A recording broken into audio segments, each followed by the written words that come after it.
ವಾರ ಭವಿಷ್ಯ ವಿಶೇಷ ಕಾರ್ಯಕ್ರಮಕ್ಕೆ ಮತ್ತೊಮ್ಮೆ ಸ್ವಾಗತ. ಕಾಲರ್ ಇದ್ದಾರೆ, ಒಬ್ರು ಮಂಡ್ಯದಿಂದ ಕರೆ ಮಾಡಿದ್ದಾರೆ. ಹೇಮಾವತಿ ಅವರು ಕರೆ ಮಾಡಿರುವಂತದ್ದು. ಹೇಮಾವತಿ ಅವರೇ ನಮಸ್ಕಾರ. ನಮಸ್ಕಾರ ಮೇಡಮ್. ಯಾರ ಬಗ್ಗೆ ತಿಳ್ಕೊಬೇಕಿತ್ತು ತಾವು? ನನ್ನ ಮಗಳ ಬಗ್ಗೆ ಕೇಳಬೇಕಿತ್ತು ಮೇಡಮ್. ಓಕೆ, ಅವರ ಜನ್ಮ ದಿನಾಂಕ ತಿಳಿಸಿ ಮೇಡಮ್. 4/11/1992. 4/11/92. ಸಮಯ ಸಮಯ 3:51 ಮೇಡಮ್. ಸುಮಾರು ಸರಿ ಕೇಳಿದೀನಿ ಮೇಡಮ್. ನನ್ಗೆ ಗುರುಗಳ ಹತ್ರ ತಿರ್ಗಾ ಮಾತಾಡೋದು 3:51 ಸಂಜೆನಾ? ಬೆಳಗಿನ ಜಾವ ಅಲ್ವಾ? ಏನ್ ಪ್ರಶ್ನೆಯಾಗಿತ್ತು ಹೇಮಾವತಿ? ಮದುವೆ ಬಗ್ಗೆ ಕೇಳ್ಬೇಕು ಮೇಡಮ್. ಮದುವೆ ಬಗ್ಗೆನೆ. ಓಕೆ, ತಿಳಿಸ್ತಾರೆ ಶಾಸ್ತ್ರಿ. ನಮಸ್ಕಾರ ಹೇಮಾವತಿ ಅವರೇ. ನಮಸ್ಕಾರ ತಾವು ಎಲ್ಲ ಪರಿಹಾರಗಳನ್ನ ನನಗೆ ಗೊತ್ತಿದೆ. ನಿಮ್ಮ ವಾಯ್ಸ್ ಕೇಳಿದ್ದೀನಿ, ನಿಮ್ಮ ಪರಿಚಿತ ಧ್ವನಿ, ನಿಮ್ಮ ಪ್ರಶ್ನೆಯನ್ನು ಕೇಳ್ಕೊಂಡಿದ್ದೀನಿ. ನಿಮಗೆ ನಿಮಿಷಾಂಬ ಸನ್ನಿಧಾನದಲ್ಲಿ ಏನು ಪರಿಹಾರಕ್ಕಾಗಿ ಅಲ್ಲಿಗೆ ನೀವು ಹೋಗಿ ಬನ್ನಿ ಅಂತಲೂ ಹೇಳಿದ್ದೀನಿ. ಆದರೂ ಆಗ್ತಾ ಇಲ್ಲ ಅಂತಕ್ಕಂಥ ನಿಮ್ಮ ಒಂದು ಅಳಲು, ದುಃಖ ಅಲ್ವಾ? ಈಗ ಗುರುದಶೆಯಲ್ಲಿ ತಮಗೆ ನಡೀತಾ ಇರತಕ್ಕಂಥ ದಶೆಯವರಿಗೆ ಚಂದ್ರನ ಒಂದು ಕಾಲ ನಡೀತಾ ಇದೆ. ಜೂನ್ವರೆಗೆ ಚಂದ್ರ ಖಂಡಿತ ಅವಕಾಶ ಆಗುತ್ತೆ. ನೀವು ಆತಂಕ ಮಾಡ್ಕೋಬೇಡಿ. ಏನಪ್ಪ ಹೀಗೆ ಓಡ್ತಾ ಇದೆ ಕಾಲ, ಆದರೂ ಆಗ್ತಾ ಇಲ್ವಲ್ಲ ಅಂತ. ಕಾಲ ಬರಬೇಕು, ಅವಕಾಶ ಏರ್ಪಾಡಾಗುತ್ತೆ, ಯೋಚನೆ ಮಾಡಬೇಡಿ. ನೋಡಿ, ಈಗ ಮೇನಲ್ಲಿ ಇವರಿಗೆ ಲಗ್ನಾತ್ ಭಾಗ್ಯಸ್ಥಾನಕ್ಕೆ ಬರ್ತಾನೆ ಗುರು. ಅದೂ ಕೂಡ ಅನುಕೂಲ ಉಂಟು ಮಾಡಿಕೊಡ್ತಕ್ಕಂಥ ಕಾಲ. ಹೀಗಾಗಿ ಆತಂಕ ಮಾಡಿಕೊಡಿ. ಶುಕ್ರನೂ ಬರ್ತಾನೆ. ಈಗ ನೋಡಿ, ಮೇ ಜೂನ್ ಈ ವೇಳೆ ತುಂಬ ಚೆನ್ನಾಗಿದೆ. ಸಮಾಧಾನವಾಗಿರಿ, ಆಗುತ್ತೆ. ಕಂಗಾಲು ಮಾಡ್ಕೋಬೇಡಿ. ಒಳ್ಳೆಯದಾಗಲಿ. ಧನ್ಯವಾದ ಹೇಮಾವತಿ ಅವರೇ ಕರೆ ಮಾಡಿದ್ದಕ್ಕೆ. ಶಾಸ್ತ್ರಿಗಳೇ, ಇನ್ನು ಉಳಿದ 3 ರಾಶಿಗಳು ತುಲಾ ವೃಶ್ಚಿಕ ಗಮನಿಸೋಣ. ತುಲಾ ರಾಶಿಯವರಿಗೆ ವಾರದ ಆದಿಯಲ್ಲಿ ಹೇಗಿರ್ತದೆ ಅದನ್ನು ಗಮನಿಸೋಣ. ನೋಡಿ, ವಾರದ ಆದಿಯಲ್ಲಿ ನಿಮಗೆ ಮಾಂದಿ ಚಂದ್ರ ಇವರ ಒಂದು ಸಂಚಾರವನ್ನು ಗಮನಿಸಿಕೊಂಡಾಗ ಮಕ್ಕಳಿಂದ ಸ್ವಲ್ಪ ಸಮಾಧಾನ ಮತ್ತು ಬಂಧುಗಳಿಂದ ಸ್ವಲ್ಪ ಅನುಕೂಲಗಳು ಏರ್ಪಾಡಾಗ್ತಕ್ಕಂತಹ ಸಾಧ್ಯತೆ ಇದೆಲ್ಲ ಇದೆ. ಸ್ವಲ್ಪ ಮಟ್ಟಿಗೆ ನೀವು ಅಂದುಕೊಂಡ ಕೆಲಸಗಳಲ್ಲಿ ಹಿನ್ನಡೆ ಬರ್ತಕ್ಕಂತಹ ಸಾಧ್ಯತೆ ಕೂಡ ಇದೆ. ವೃತ್ತಿಯಲ್ಲಿ ಅನುಕೂಲ ಕಾಣಲಿಕ್ಕೆ ಅವಕಾಶ ಇದೆ.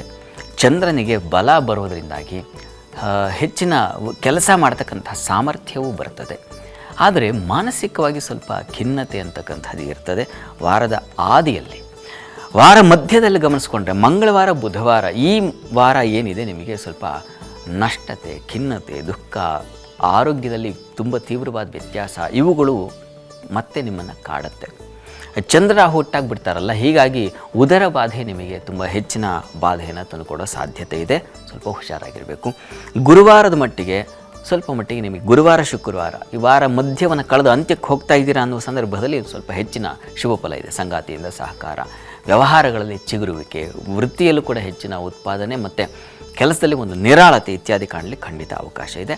ಆದರೆ ವಾರಾಂತ್ಯದಲ್ಲಿ ಮಕ್ಕಳಿಂದ ಸ್ವಲ್ಪ ಮನಸ್ತಾಪಗಳುಂಟಾಗುವ ಸಾಧ್ಯತೆ ಇದೆ. ಮಕ್ಕಳ ಮಾತು ಕೇಳಲಿಲ್ಲ ಅಥವಾ ಮಕ್ಕಳ ಒಂದು ಭವಿಷ್ಯ ಇವುಗಳ ಚಿಂತನೆ ತುಂಬ ನಿಮಗೆ ತಲೆನೋವಾಗುತ್ತೆ ವಾರದ ಅಂತ್ಯದಲ್ಲಿ.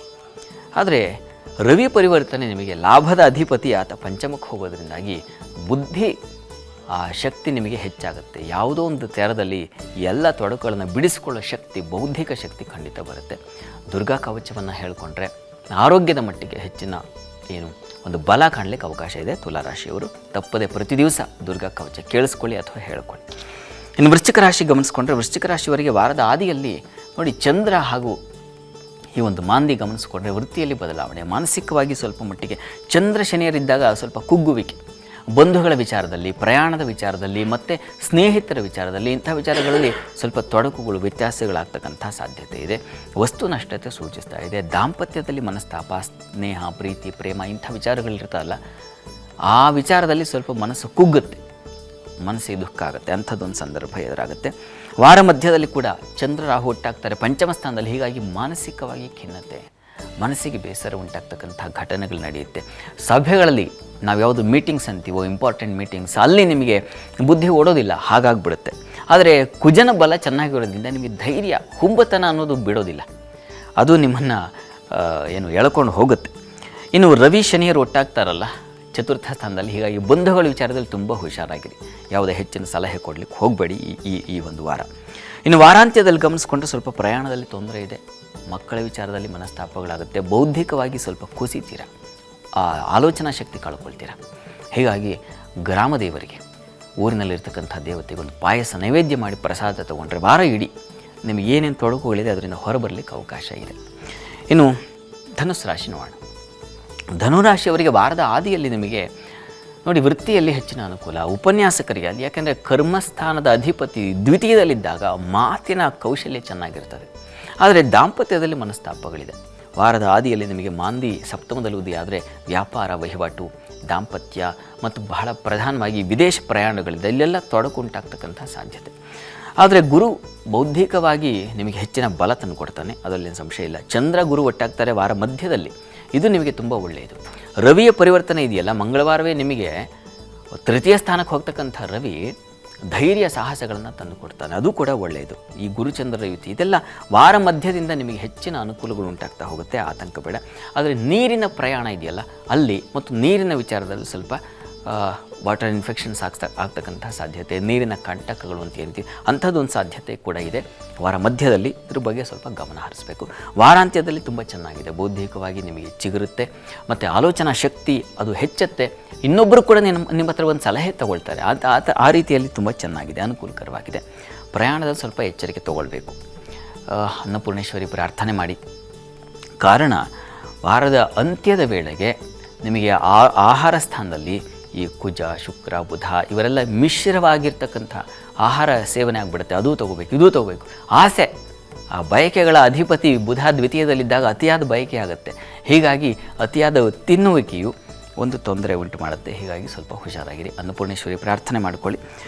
ಜೊತೆಗೆ ಪ್ರಧಾನವಾಗಿ ಈಶ್ವರ ಸನ್ನಿಧಾನಕ್ಕೆ ನೀವು ಕೂಡ ಸ್ವಲ್ಪ ಗೋಧಿ ಸಮರ್ಪಣೆ ಮಾಡಿದರೆ ಬಹಳ ಒಳ್ಳೆಯದು.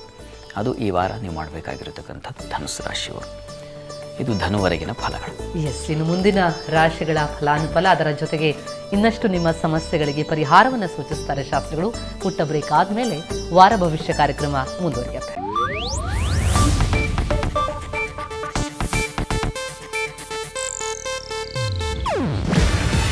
ಇದು ಏಷ್ಯಾನೆಟ್ ನ್ಯೂಸ್ ನೆಟ್ವರ್ಕ್ ಪ್ರಸ್ತುತಿ. ನೀವು ನೋಡ್ತಿದ್ದೀರಾ ಏಷ್ಯಾನೆಟ್ ಸುವರ್ಣ ನ್ಯೂಸ್.